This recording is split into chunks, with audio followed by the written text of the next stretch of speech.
Hi everyone, and welcome to this episode of Life in Lockdown. For those of you who don't know who this is the wonderful Tari Faris. She is the author of You Belong to Me, a contemporary romance that just released last year from Ravel, and her next book is called Until I Met You. Yes, that is correct. Right? Yes. Releasing in September. So welcome, thanks for joining me. Thank you so much. It's so fun to be here. Now, I have something to show you that I have not told you about, but I just found it the other day when I was going through some old things.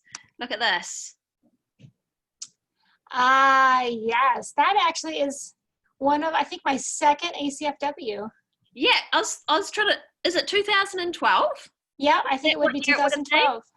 Yeah. Yeah, so 2012. There's you and me. So Tari and I were roommates at a writers' conference. I think it was it was my second or third. That was the year after I'd had Judah, my eldest. Yeah. And then Andrea and Dawn in the middle. Yes.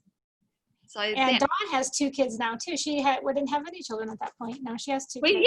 Yeah. I had one. Did you have three? I did have three. I had all three of mine. The youngest one was only 3 now. He's 11 now. Yeah. Dawn didn't have any.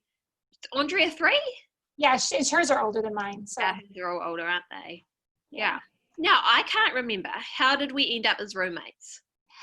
Kimberly Buckner had been your roommate in the past, I believe. Yes, she had. And I knew her from my book therapy. And so she said, "Are you looking for another roommate? I have somebody for you. You will love her." And she was right. So look at that. 8 years ago. We all look very fresh and glam. I'm like looking at her and be like, look how young I look. I know. I'm like, look at the wrinkles I did not have in 2012. I know. I feel like once I hit like 40, something happened. There was a shift. That's Gravity got more power. That's right. Gravity got more power. That's true. So that ACFW, that writers' conference, we were all like, none of us were published. Mm-mm. I didn't have an agent. I'm pretty sure you didn't either. I did not have an agent. Yeah. And I think that was the conference Dawn met her agent at. Yeah. Like we were all pre-published, fresh-faced newbies. No books under our belt, just aspiring. That's right. Just hoping someday. And here we are. Anyway, so there's a nice walk down memory lane, wasn't it? It is. That was really sweet. I love it. So for readers who don't know you, can you tell us a little bit about where you live and kind of what the situation is at the moment for your town or your county or your state? Are you under lockdown? Are things easing up a little bit? What's your COVID-19 life been like? Yeah, I live in Arizona, Phoenix area, just outside of Phoenix. And we were, all our schools were closed down, restaurants closed down, Hobby Lobby closed down. But for the most part, it was, and then like our churches, a lot of the churches closed down. All of them, I think, did. But ours was a large church, and so it was one of the first ones to close down because it didn't even meet the, under 200 people or whatever. And so it was a huge shift. Libraries and all that. I still saw people driving around, and so they had to have been driving somewhere. I don't know where they were driving. Maybe they just needed to get out of the house and drive. I don't know. But my husband is a hospice chaplain, so he definitely shifted to working from home because most of the facilities he couldn't go in. They weren't allowing anybody in the facilities.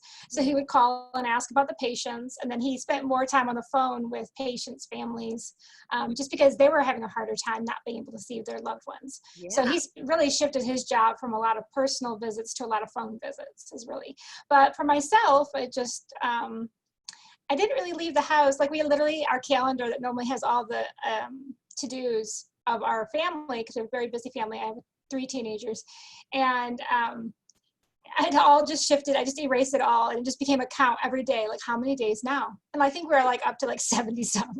And we just kept writing the numbers on the wall calendar, because there's nothing else really going on to put on there. And but my kids are old enough that I really felt fortunate, and because I could go out and be like, did you do your schoolwork? And they'd be like, yeah. I'm like, did you do something in the house to benefit the family? That's all I would say. I didn't even give them like instructions. Did you do something in the house to benefit the family? They were like, yes, I did this. I'm like, okay, go back to doing what you're doing.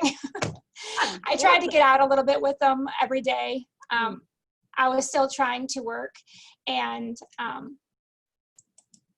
was still trying to work and write, and I work for my book therapy, and so I still had all that stuff to do, but then like they'd come in and interrupt me all day long, which is just different. But I also realized I wasn't getting out enough to, even though I didn't do it a little before, just running errands, running to get them and all, I don't realize how much just general energy that spends. And so I found myself really struggling with sleep, because I wasn't really exhausting myself during the day. It was kind of like I felt like I was in this fog of repeat over and over, that every day kind of looked the same. And I got into some really just struggling my sleep because of that. So I started trying to do better and get out with the kids during the day. We bought literally a tiny little pool that's like 2 feet deep and like 12 feet across, and which is great if you have little ones, but ours were like big kids. So we literally had some fun with it though. We like did micro Olympics, and we're like trying to, do things around the pool. We bought a basketball and hoops. We're, all these fun things to keep us physically active, because we have a tiny backyard. So. And are things opening up a little bit now, or are you still in pretty strict lockdown? I hear they are, but I haven't actually seen it yet. I guess that's where I'll see someone that says, I posted, like, they shows them like friends local that are like out at a restaurant, and but like I go by restaurants, and the ones I go by are closed. So I think you may have to like seek out which ones are starting to finally open for inside. But people don't seem as nervous. Like I see more people at stores, but all the things that I really want, the library, Hobby Lobby, they're all still closed. Oh.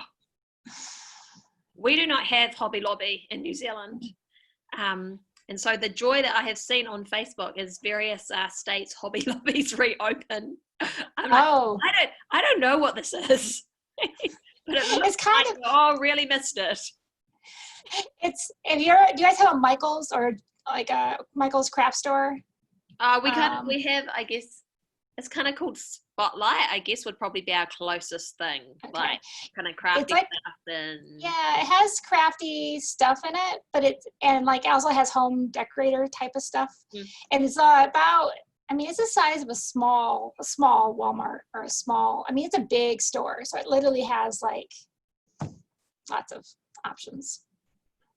And a lot of it is faith-based. So you have a lot of people who, like, they have a lot of walls for things for your door, or journals, so they'll have faith-based things. Right.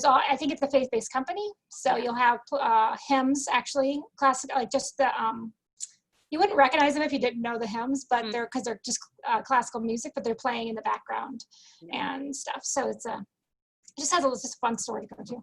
Oh. Spend money, to waste money. It's a great store to waste money. So talk to us about writing. What have you been working on during this period? How's it been for you? Have you found it easy? Have you found it harder than usual? I think, as I've been working on my next book, my third book with Rebel, which is not titled yet. But I definitely have found it harder. And I think some of it is, again, that whole kind of, I feel like a fog that like days are passing and I don't feel like they're passing. So I'll be like, yeah, I'll write later in the day. And then I'll be like, I had that thought 3 days ago. You know what I mean? Like, I didn't realize time has passed that much and I still haven't gotten further. And so I've really had to like buckle down to be like, okay, I need to do this every day. I need to do this amount, and to kind of measure it out, because I don't want to, the book deadline's coming, whether COVID's done or not. Yeah. And, so that's been more of a challenge. And I will say, I find that if I don't get good rest, both emotional and physical rest, I have a harder time being creative. I have to take care of my body. And I realized for me, part of physical rest is also physically using my energy so I'm ready to rest. Mm-hmm. And so it's a discipline, not just in writing, but taking care of my body as a whole. Mm-hmm. I need to do something. I need to take a walk. I need to do things to help my body be ready to write, where it's easy just to kind of sit. And when I have kids all the time who can constantly interrupt you, it doesn't have that. I have my set writing time, and I'm just going to write before they get home from school. And it just, you'll be in the scene, and then they're coming in arguing about who gets the next TV. Really? I don't care. So it has been harder. I've had to kind of readjust my expectations, but I've also tried to keep pushing on in the midst of it because the deadline's coming, whether I like it or not. When's the book due? September 1st. So I have some time, but I'm still in the first draft discovering the story process. So I'd like to get done soon so I can do the whole editing process before I turn it in. And I also did my last round of edits during COVID on this until I met you. And that was different because normally I get printed out pages. Yeah. And they send me the printed out pages and I do all that. But they did not do that this time because of everything with shipping. And so they just sent me a PDF. And I was like, huh? Yeah. Right. So I printed out the book. Yeah. And because I knew I had to do that. And then they were like, well, you can, giving me several options for how I can send it back. I ended up using my iPad. That I pulled the PDF into my iPad under Good Notes, and then made the notes. After I'd done the hand notes, I transferred my notes. I actually wanted to make into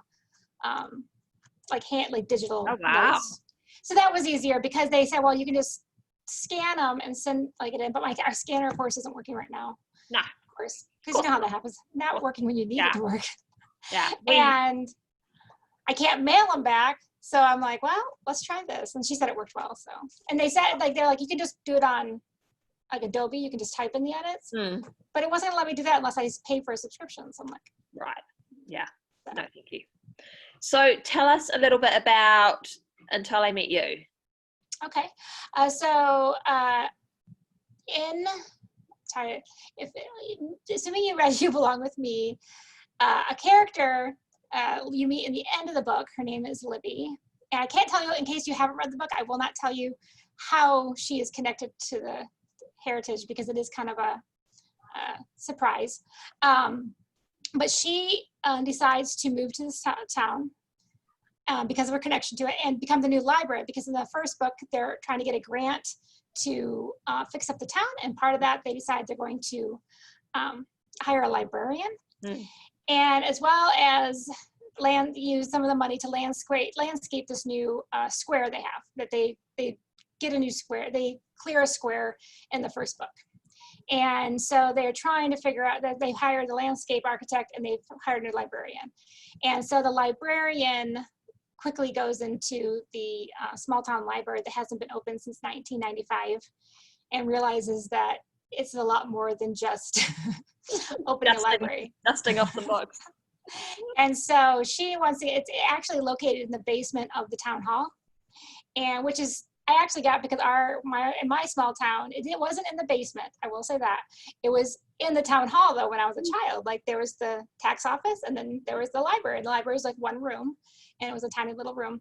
Wow. Now, they did not, when they did move it out of the town hall, they did not move it in this particular book. What they end up doing is moving it into a one-room schoolhouse and moving the one-room schoolhouse to this town square, which is how her and the landscape architect have to work and not work so well together because they both are now in the same space. But my small town actually moved it into the old firehouse is what they did. Oh, and so, so they actually, it was right next to it. And they now, my hometown has a little library in the old firehouse. So cool. Oh, very fun. And how so? Obviously, with a first book, before you get that contract, you often have years where you're working on it and pursuing publication, and then often you get a contract and you suddenly have to deliver under really different deadlines. How have you found that process?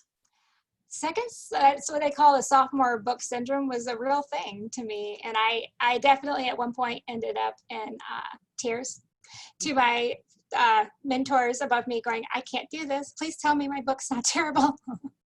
And they're like, Tari, it's all a part of the process. It'll be fine. They're used to this. You're going to be fine. It's a good story. It'll be fine. And I honestly did not feel great about the story when I finally turned it into my editor. And I know it had a lot of weaknesses because her response was, yeah, it's a good place we have a lot to work with here.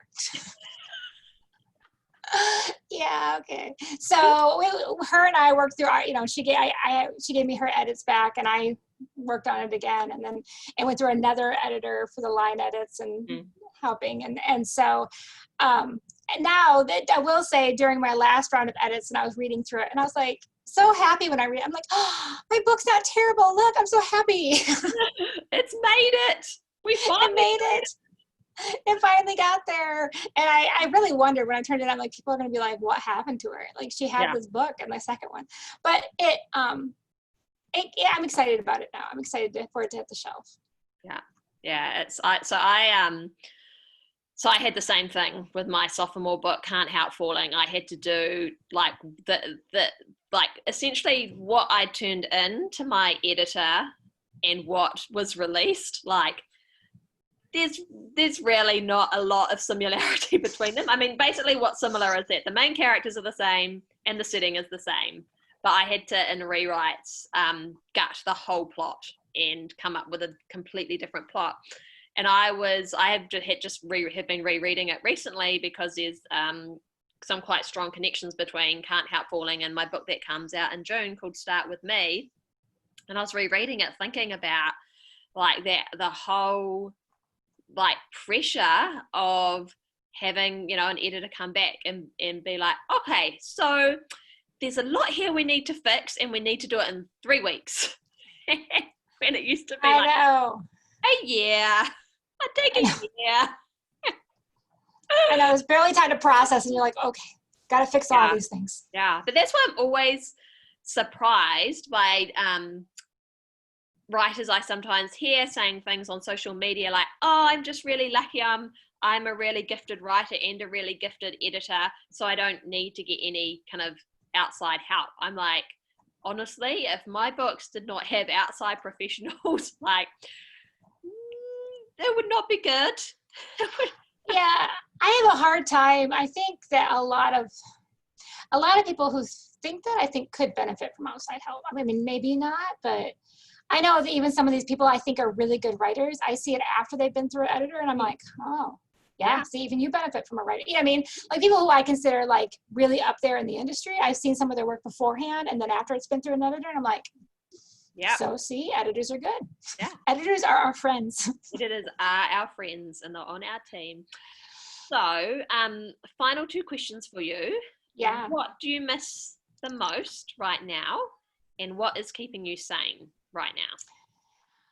What I miss the most probably is, I know this sounds crazy because it seems so shallow.